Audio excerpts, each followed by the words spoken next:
Radšej by si bral za florbalového trénera Grega Ramseyho alebo Vlada Weissa? Vlada Weissa. Ak by si mal vybrať jedno pravidlo z florbalu, ktoré by si mohol zmeniť, čo by to bolo? Ja si myslím, že by to mohlo byť viac bojovejšie. Niečo ako fauly nejaké také, že by som zrušil, že viac bojovejšie. Florbalové penalty alebo florbalové nájazdy? Nájazdy. Ak by si musel, hral by si radšej florbal s hokejovým pukom alebo pingpongovou loptičkou?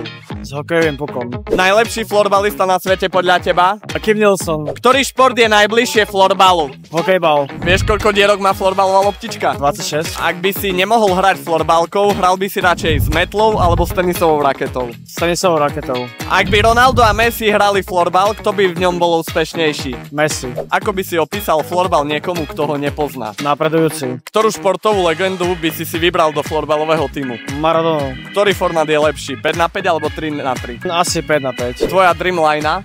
Na ľavej krídlo by som dal nášho trénera Patrika Pellegrina. Ďalej by som tam asi určite dal Kuba Gricha a Peťa Rabčaka. Myslím si, že to sú najlepšie hráči v extralige a rád by som si asi zahral s niekým zo Švédska, ako napríklad Johansson alebo Karlsson.